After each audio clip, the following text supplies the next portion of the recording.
Hey Pokemaniacs, Chris here with Challenger Chris. Today we're doing a special Valentine's Day run with Latias only and Pokemon Fire Red. Latias is a legendary Pokemon who was introduced in Generation 3. Latias has really high special stats and lower physical ones, and it's more of a defensive mon. It's going to help us out with all Dragon moves being special though. Now, Latias' biggest holdback is his atrocious start-off moveset. Start off with moves such as Psywave and Wish, which would make the early game a little bit harder. Now the mid-game should be easier since we learn moves such as Dragon's Breath and Psychic. But where we're really going to do good is going to be TM selection. We're going to have stuff to choose from as Dragon's Claw, Water Pulse, Shadow Ball, Ice Beam, and even Thunderbolt. So the leak shouldn't be too much of a problem. Now the rules are same as usual.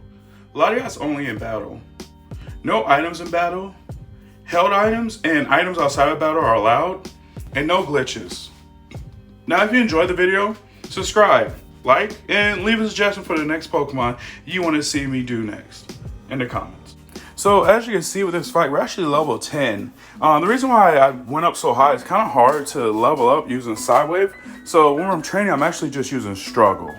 So because of that, I actually wanted to be a little bit higher. But going to the Brock fight, we're only going to be level 12.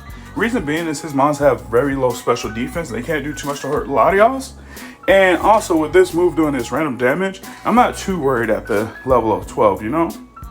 Now going to this rival fight, this is actually going to be the first fight we lose. Now the reason why we lose is because I actually try to use a struggle strategy because I actually don't have enough sideways to get through the whole fight. But struggle isn't too bad of a strategy. The biggest problem is actually going to be the recoil because it actually does pretty good damage. Not a whole lot of damage because we're not a physical mon, we're actually more of a special mon. But as you see, we're not doing too much to Squirtle, and Squirtle's actually wearing us down pretty well with the tackle. So we come back again, and this time I actually learned Dragon's Breath. And this is a game changer. Just like I was saying earlier, the early game is really hard because I didn't have any good moves. But with Dragon's Breath, I actually have no more problems basically. It one shots or two shots most anything.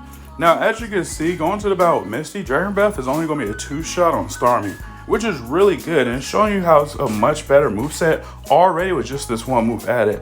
But as we go on, we get to add more and more moves to see if we can make ourselves a little better. But for the most part, Dragon Breath is going to do the job with us. Once again, all Dragon type moves, whether it's Dragon's Breath or even Dragon's Claw, are going to be special attacks. And we have a really good special attack stack. So I don't see us having too many problems. Going into Planet Surge, the biggest problem I thought we were going to have would probably be Raichu. Voltorb can't do nothing to us, and neither can Pikachu. But Raichu's a little more tanky. And as you can see, it's going to do some double team and paralyze shenanigans, but it's not enough to stop us. Now, our first fight with Giovanni and Showdown is going to be a complete pushover. There is nothing he can do at any point to actually do anything to us. I kind of tried to use the move Miss Ball because I never got to use that before, but I'm not the biggest fan of it.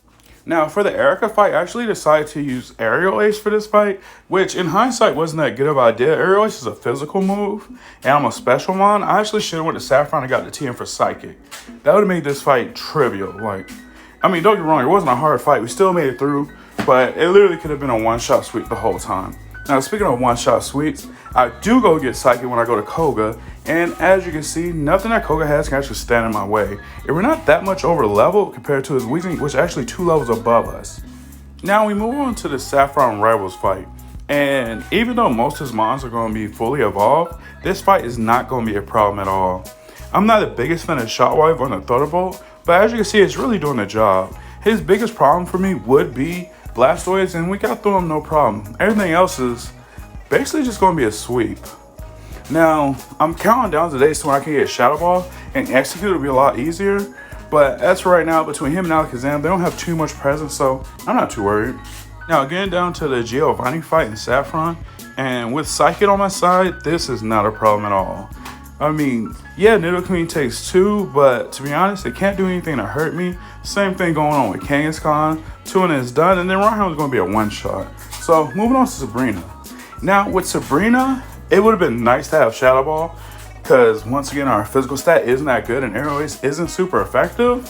But even the way it is, everything's going down not too hard. Yeah, it's going to take 2 from Mr. Mime, but he can't do nothing to us. And then same thing with Alakazam. So, moving on.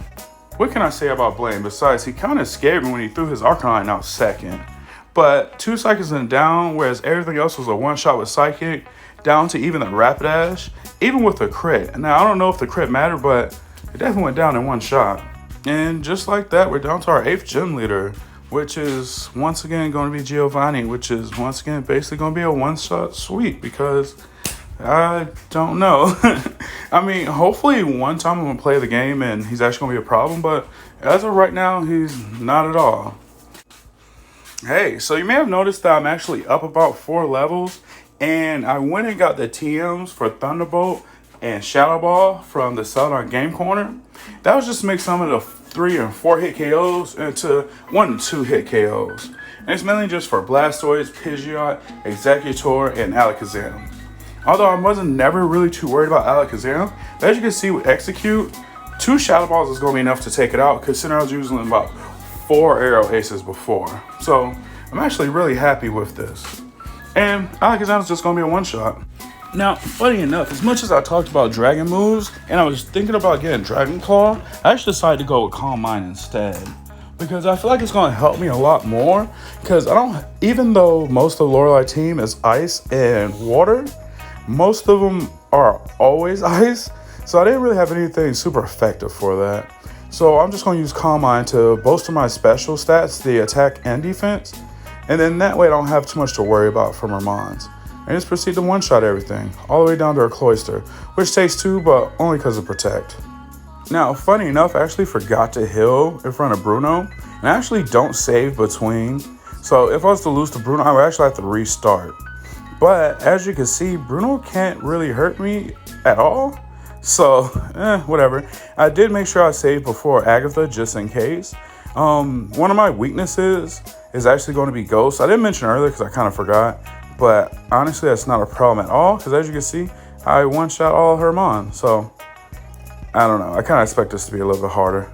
So I'm actually going to use the same strategy I used for Lorelei. And that's going to be to Calm Mind up about 3 times and then go to work.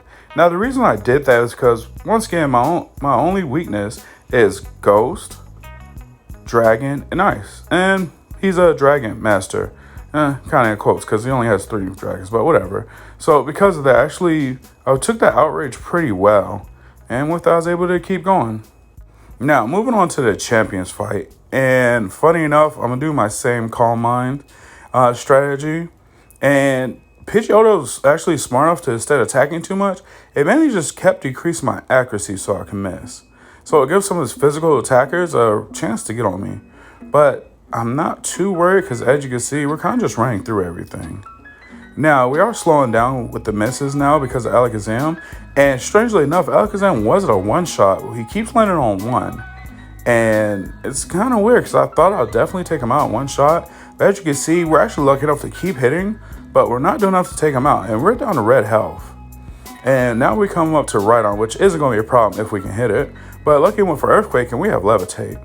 Now, going to Executor, I am a little worried because, as you can see, he could put us to sleep and he could just well on us. But he didn't do enough. And with that, we actually beat the champion, and that makes us the champion. And with that, another successful run is under our belts. Well, this one was a lot easier than I expected, but I still enjoyed it. Tune in next week to see what we do next.